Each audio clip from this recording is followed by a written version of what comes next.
But the title of this video did not mislead you. The 3DS is hacked and you can run homebrew applications on it. ROMs are a bit more iffy, but homebrew applications are a definite.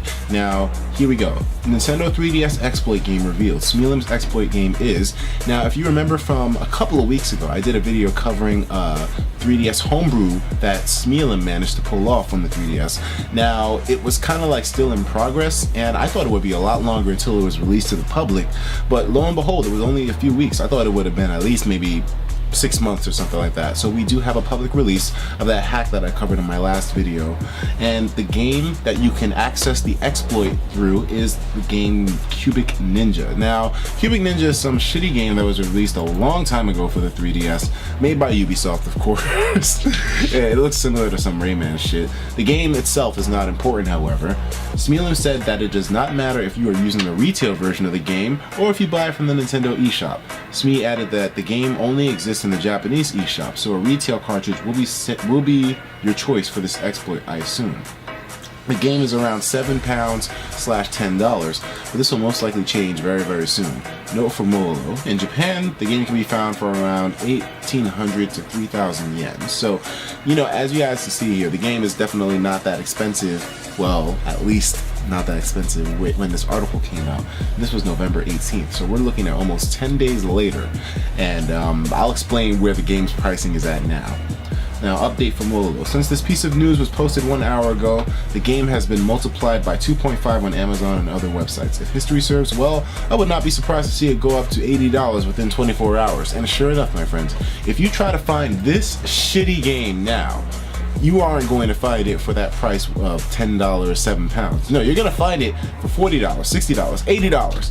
This is such a difficult game to get your hands on now due to the fact that it can be used with the Smealim exploit. A lot of people know this news. The hacking scene is all on top of this. So naturally, if there's a game that's released somewhat like this, where you can take advantage and use homebrew on your 3DS, people are going to be on top of it, man. I guarantee you. So that's why this game now is really difficult to get.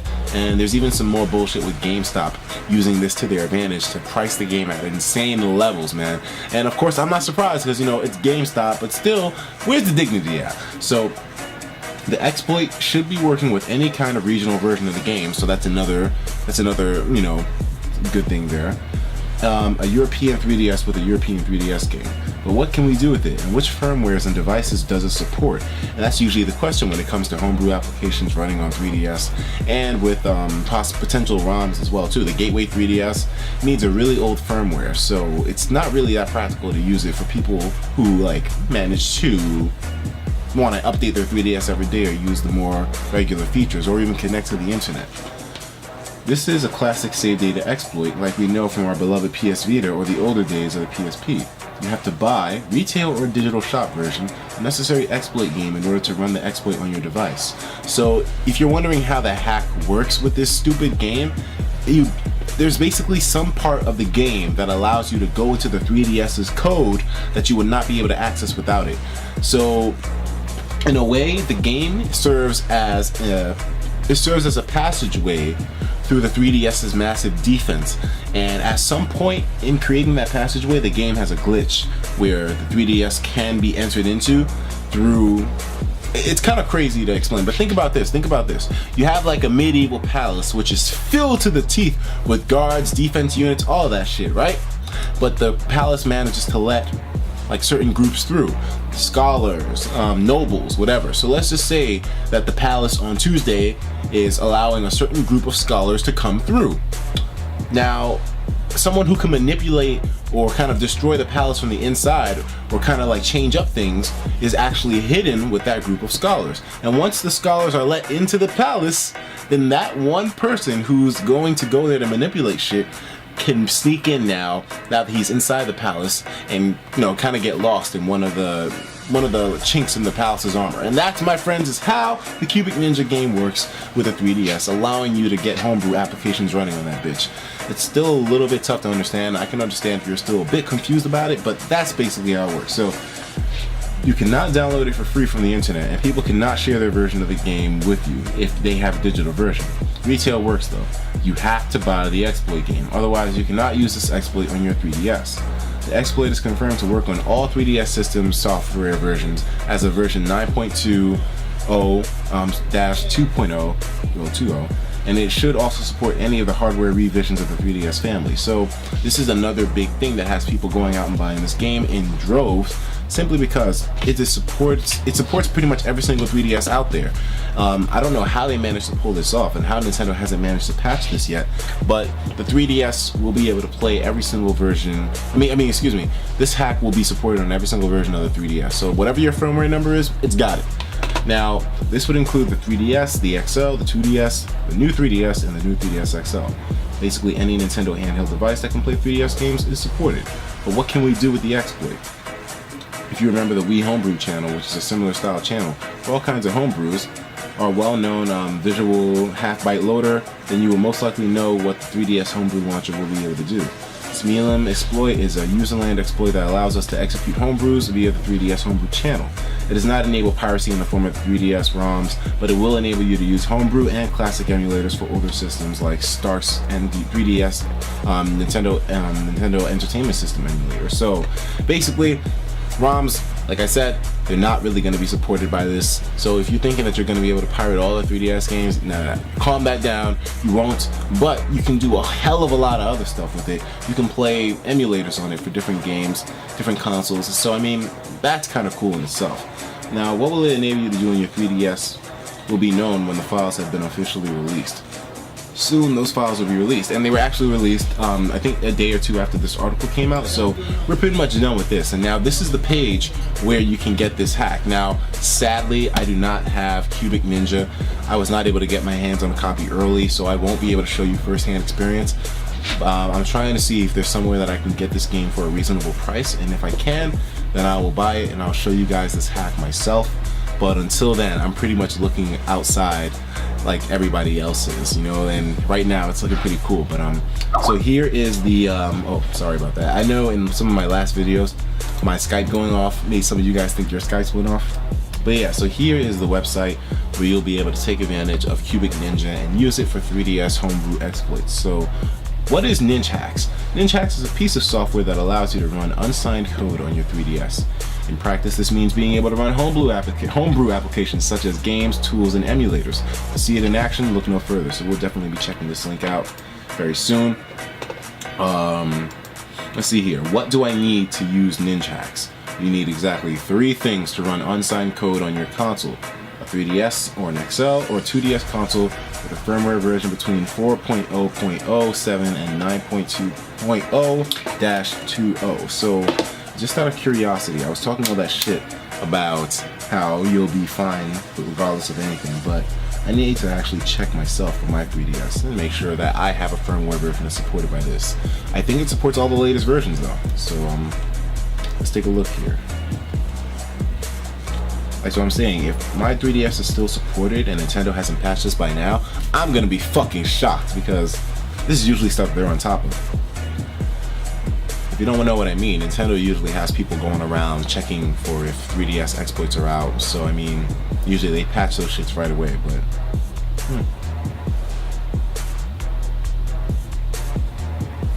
Alright, so I'm just going to my settings. I'm gonna see if I can. Ah, wow! Alright guys, so as you can, well, I'm gonna show you soon. Let me just turn it. You know, by now I should realize that I could turn everything on my, you know, notification and silent whenever I do videos. No, still don't realize to do that. But I'm just gonna show you guys so you can see in HD that my 3DS version is. Alright, and there you have it. As you guys can see right there, my 3DS version is 9.2.0-20U, United States. And that's supported right here, as you guys can see. So we are already starting this thing off on a good note. So now that we know that information, I really do want to get my hands on this game. I'm not willing to pay $80 for it. So actually I am. I would be willing. In fact, yeah, guys, I mean, I'm saying that I wouldn't, but no, I would be more than willing. I mean, it's for the YouTube channel, it's for the hacking prowess, it's to see some cool homebrew apps on your 3DS. And trust me, when you guys see the kind of homebrew apps you can run, you'll be somewhat impressed. There'll be some people that will want to get this thing right away. If I had $80 to spend, I would spend it. But I used a lot of my money to help my mom recently, and I'm trying to move out as well too. So yeah, pretty much broke as a joke. But alright, so it's gonna work with your 3DS because mine is fully updated. Now the scary thing is if Nintendo releases a patch, and that's the only reason why I probably am not spending the money to get this thing also. I mean, first off, I don't have it, but second off, if Nintendo patches this thing right away, then that's pretty much $80 down the drain and a shitty game in your library, and you don't want either of those things. An SD card capable or compatible with your 3DS, the one that it comes with, of course, will do. A copy of the game Cubic Ninja, either from retail or eShop. Retail is available in US, European, and Japanese. eShop was Japanese only. So your 3DS, an SD card, and Cubic Ninja is all you need to run homebrew applications right now. So let's see how you run it. So how do I run Ninjax? Go to the Get Ninjax section of this page and enter your console's firmware version. Hit submit, and you will get your own Ninjax QR code. Download the Homebrew starter kit and extract it at the root of your SD card. Alternatively, you may choose to only download the Homebrew launcher menu executable and place it at the root of your SD card. No matter what, after this step, you should have a file named boot.3dsx put at the root of your SD card. Make sure your 3DS's Wi-Fi connection is enabled and connected to the internet. This is important. So, unlike most other hacks and exploits that you probably might find on your computer, this one wants you to stay connected to the internet. How comforting. Now, start Cubic Ninja on your console, choose create, then QR code, and then finally scan QR code. Scan the code, and this might take a couple of tries. Make sure you fill up as much of your 3DS's screen with the QR code. So you're going to basically be taking a picture of the code while you're using your 3DS. We'll probably be able to find video footage of this on YouTube. Follow the screen instructions. You may choose not to install the exploit to your game card save data, though doing so is not recommended. Now, once Ninjax is installed to your game card, just go back to the QR code menu and it'll run automatically. You can now run homebrew apps on your 3DS. Simply drag and drop application folders into the 3DS directory that was created on your SD card. So what I'm wondering is that, do you have to leave Cubic Ninja inside of your 3DS in order to use the hack? Let's see here. You have to scan the QR code, follow the on-screen instructions, and then once Ninjax is installed to your game card, go back to the QR code menu and it'll run automatically. Okay, so you do have to keep Cubic Ninja into your 3DS, I think, because you have to go to the QR code menu in order to run the homebrew. So that's something that only exists in Cubic Ninja, so boom, okay. So now this is where you go to get Ninjax. Now it also has a section telling you how to write software for it and just giving you credits to everyone that made this thing. And so pretty cool stuff actually. We'd also like to thank everybody. So now, Homebrew highlights. This is the page that everyone's wondering about. What exactly will I be able to do if I do get this game and I do start this hack? What happens afterwards? You know, what will I be able to achieve with it? So you'll be able to do things like this. Blarg SNES is an emulator being developed by Staple Butter. It's open source, runs most games really well, and it has sound. Better yet, Staple Butter is actively working on it and it keeps getting better every day. So any SNES games that you want to play, this has you covered. Now you also have 3DS Craft. As the name indicates, is a 3DS application of Minecraft. So while it's currently a little bit more of a basic version of creative mode, it holds great promise as it already has infinite world saving loading and stereoscopic 3D rendering. So you'll be able to get Minecraft on your 3DS, which is actually pretty cool. I think that's a great homebrew application. I would really want to try this out myself. And then GameYob is a Game Boy emulator currently being developed by Dren.